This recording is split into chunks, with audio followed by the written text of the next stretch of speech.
Hey guys, welcome back to my channel. आप सुन रहे थे मेरे साथ शाह उमर की परी। शाह उमर की परी भाग 26। शहर धनबाद में। परी, ये बताओ, जब मैं शॉप पर गया ही नहीं तो फिर सारे ऑर्डर डिस्पैच किसने करवाए? आसिफ ने पूछा। ओफो आशिफ, मैंने कहा था ना कि मैं जिस दिन आई थी घर पर मैंने उसी रोज सब कर दिया था, परी ने समझाते हुए कहा। खैर यकीन तो नहीं होता, मगर करना पड़ेगा अगर तुम कह रही हो तो। आशिफ कहता हुआ चुप हो जाता है। मगर क्या आशिफ, तुम मुझ पर शक कर रहे हो, ऐसे जैसे मैं कोई जादूगरनी हूं, परी ने चिढ़ते हुए कहा। तुम दोनों फिर लड़ने लगे? कितनी बार कहा है एक दूसरे को समझो, नादिया जी ने कहा। हाँ वही तो कर रहा हूँ आंटी, मुझे अपना समझो, कुछ भी मुझसे छुपाने की जरूरत नहीं है, आशिफ ने मजे लेते हुए कहा। तुम अपनी छिचोरों वाली हरकतें बंद करो, परी ने कहा। अरे यार, गुस्सा तो हरदम तुम्हारी नाक पर रहता है। चलो छोड़ो, ये देखो कि नए ऑर्डर आए कि नहीं, आसिफ ने कहा। गुस्सा दिलाने वाली हरकतें मत किया करो तुम, परी कहती है और लैपटॉप लेकर अपने कमरे में आ जाती है। आंटी चाय बनाकर पिलाएंगी, ठंड लग रही है, आशिफ ने दोनों हाथों को रगड़ते हुए कहा। आम खाते हुए हसन जी किचन से निकलते हैं और आशिफ की तरफ आम की प्लेट बढ़ाते हुए कहते हैं, बेटा तुम पहले आम खाओ, उसके बाद पकौड़ी के साथ चाय पियेंगे हम सब। आपको चलता देखकर बहुत खुशी हो रही है, और वैसे अंकल नवंबर में आम कहाँ से मिल गए आपको? आशिफ ने चौंकते हुए कहा। आशिफ के सवाल पर परी सहम से जाती है, उसे तो ध्यान ही नहीं रहा कि आशिफ भी आता है उसके घर। परी लेकर आई है मॉल से, वैसे भी मॉल में तो अब हर मौसम के फल मिलते हैं, स्टोर किए हुए होते हैं। वैसे आम बड़ी लजीज है, खाओ बेटा, हसन जी ने मजे से आम खाते हुए कहा। परी, कौन से मॉल से तुमने आम लिया, मुझे भी बताओ, मैं भी लूंगा, आशिफ ने कहा। अरे खरीदने की क्या जरूरत है बेटा, बहुत है हमारे पास, रुको मैं लेकर आती हूँ, नादिया जी ने कहा। फिर 2 आम लेकर आशिफ को दे दिए। आशिफ कुछ हद तक मामला समझ चुका था। हॉस्पिटल से लेकर कपड़ों के डिस्पैच और अब आम, कुछ तो बात है जो परी मुझसे छुपा रही है, आशिफ सोचता है और फिर आम खाकर देखता है। आम बहुत ही लजीज होता है, पक्का ये आम यहाँ का नहीं है। खैर अभी खा लेता हूँ, बाद में वजह तलाश करूंगा इन सबके पीछे की, सोचते हुए आशिफ आम खाता है। लो चाय और पकौड़ी है, खा लो सब, नादिया जी चाय की ट्रे रखते हुए कहती है। देखो आशिफ, 150 ऑर्डर है और ये सारी लिस्ट है विद कस्टमर एड्रेस, तुम शॉप से माल कलेक्ट कर लो, फिर मैं बाकी का काम देख लेती हूँ, परी ने समझाते हुए कहा। बेटा मुझे माफ कर देना, तेरा मुंह मीठा करवाना चाहता था तेरी पहली कामयाबी पहले ऑर्डर पर, मगर तुझे हॉस्पिटल के चक्कर लगाने पड़ गए, वो भी मेरी वजह से, हसन जी ने उदास होते हुए कहा। पापा, आप अपने पैरों पर चलने लगे हैं, मीठा खाने का वक्त तो अभी है। ऐसा करो आशिफ, तुम जाओ जल्दी से गुलाब जामुन लेकर आओ गुल्लू के होटल से, परी ने कहा। फिर आशिफ को 500 रुपए की नोट देकर जाने को कहा। बस 2 मिनट में आया।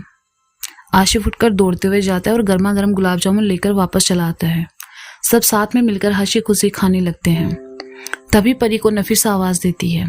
उसके साथ साथ आशिफ की नजर भी नफीसा पर पड़ जाती है। उसकी खूबसूरती देखकर वह दंग रह जाता है और काले लंबे बाल, छोटा सा चेहरा, नीली आंखें।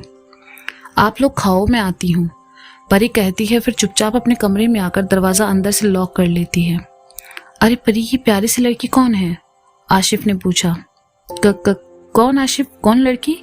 यहाँ तो सिर्फ मैं, तुम और मम्मी पापा हैं, परी थोड़ा घबराते हुए कहती है।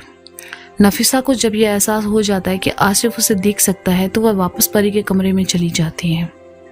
अरे वही जो अभी तुम्हारे कमरे से निकली थी और वापस तुम्हारे कमरे में चली गई, आशिफ ने हाथ के इशारे से कहा। बेटा तुम्हें कोई वहम हुआ है, यहाँ कोई भी लड़की नहीं है। बेगम, मैं अब जा रहा हूँ रफीक भाई के पास, जरा प्याले में 2 गुलाब जामुन दे देना, उन्हें भी खिला दूंगा, वरना शिकायत करेंगे कि हम अकेले अकेले खा गए, हसन जी ने कहा।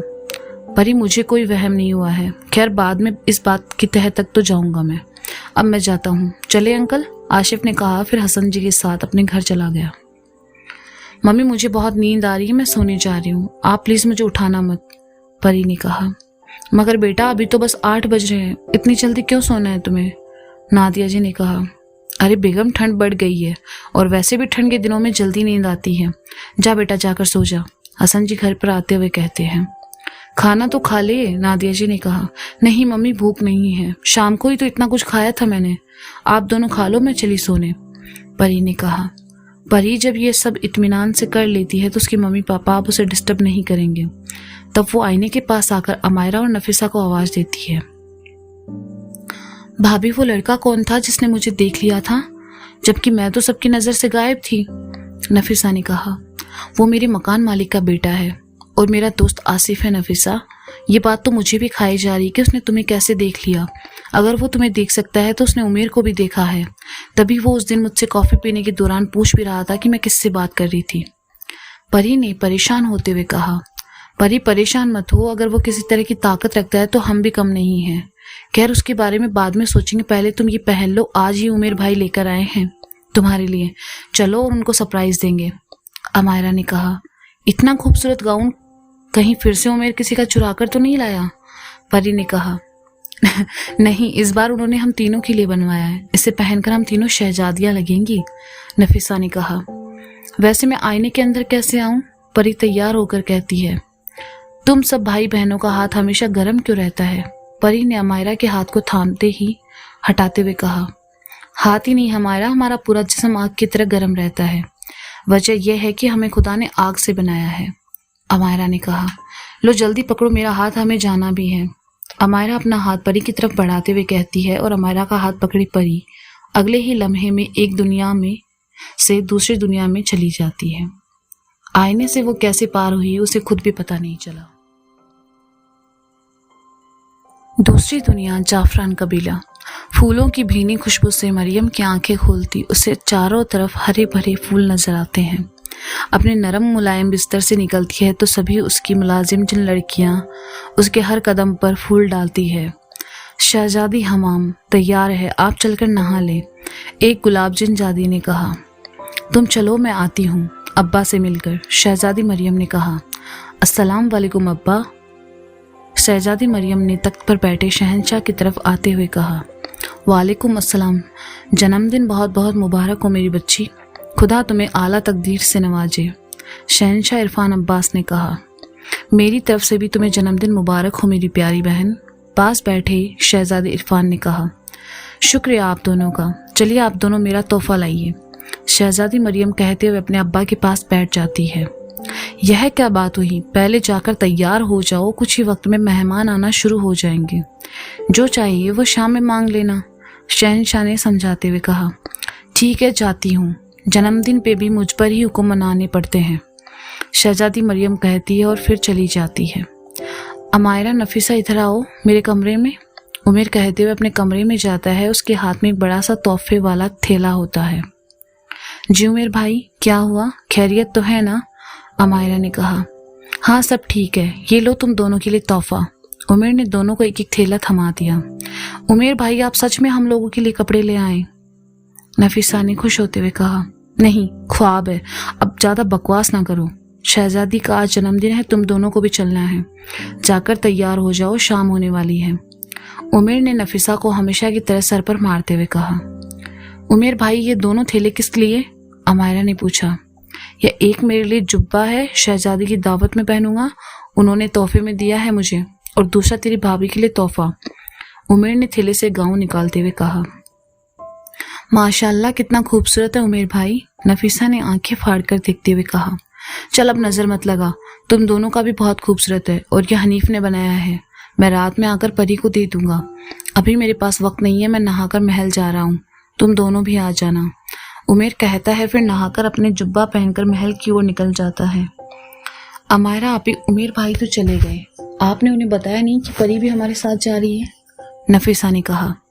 नहीं, जब हम शाम में अचानक परी उनके सामने आएगी तो उमेर भाई की आंखें हैरत से फटी रह जाएगी। अमायरा हंसते हुए कहती है। मगर आप ही अगर अब्बा को पता चल गया तो? नफीसा ने कहा। तुम डरो मत, कुछ नहीं होगा, मुझे बहुत सारे जादू आते हैं और कोई भी परी को नहीं पहचान पाएगा। अब जा जरा परी को बुला कर लिया, और हाँ, उससे कहना पहले वाले लिबास पहनने की जरूरत नहीं है, आज जो उमेर भाई लेकर आए हैं उसे ही पहनकर जाएगी वो। अमायरा ने कहा। मगर आप ही, ये तो बिल्कुल नया है, बिल्कुल इसे भाभी पहनेगी तो सब उसकी महक महसूस कर लेंगे। नफीसा ने कहा। ठीक है, तुम जाओ, मैं इसे पहनकर उतार कर रख दूंगी, फिर वो इसे पहन लेगी, अब जल्दी जा, अमायरा ने कहा। अमायरा, तुम लोगों का तो घर में महल की तरह है, اور یہاں رات میں بھی کتنی روشنی ہے۔ پری نے چاروں طرف نظریں دوڑاتے ہوئے کہا، ہاں ہاں پری بھابھی، یہ تو ہماری دنیا کا ایک چھوٹا سا گھر ہے، اصل محل میں تو ہم اب جائیں گے۔ نفیسہ نے ہنستے ہوئے کہا، ہماری دنیا میں لائٹ کی ضرورت بھی نہیں ہے، بنا لائٹ کے یہاں ہمارے گھر کے دیوں سے ہی اجالا رہتا ہے۔ امائرا نے کہا، آپ ہی شہزادی مریم نے ہمارے لیے شاہی سواری بھیجی ہے۔ نفیسہ نے کہا، پری میری بات غور سے سنو، تم ہم دونوں کے ساتھ ہی رہنا اور زیادہ کسی سے بات مت کرنا، ٹھیک ہے؟ امائرا نے سمجھاتے ہوئے کہا، ٹھیک ہے، مگر مجھے ڈر لگ رہا ہے، اگر کسی کو پتہ چل گیا کہ میں انسان ہوں تو کیا وہ مجھے مار کر کھا جائیں گے؟ پری نے کہا تو دونوں بہنیں ایک ساتھ ہنس دیتی ہے اور دونوں کو ہنستا ہوا دیکھ کر ڈرنے لگتی ہے۔ مطلب عمیر بھائی اور ہم دونوں سے تمہیں ڈر نہیں لگا اور باقی جنوں سے ڈر رہی ہو؟ امائرا نے کہا، دیکھو میں تم سب کو جانتی ہوں اور جو لوگ میرے برے وقت میں میرا ساتھ دے سکتے ہیں وہ بھلا مجھ سے کیا نقصان پہنچائیں گے؟ پری نے کہا، پری ہم جن آدم خور نہیں ہوتے، ہمیں بھی تمہاری طرح ساگ سبزی پسند ہے۔ ہاں کچھ خبیث جن بھی ہوتے ہیں مگر ہمارے قبیلے جعفران میں ایسا کوئی بھی نہیں ہے۔ تم چلو تو صحیح، تمہیں اندازہ ہو جائے گا۔ امائرا نے کہا، پھر تینوں شاہی سواری میں بیٹھ کر محل کی طرف نکل جاتی ہے۔ تو دوستو یہ تھی شاہ عمیر کی پری بھاگ 26۔ اس کا اگلا بھاگ آپ جلد ہی سنیں گے میرے ساتھ۔ تب تک کے لیے شکریہ اور سنتے رہیں شاہ عمیر کی پری۔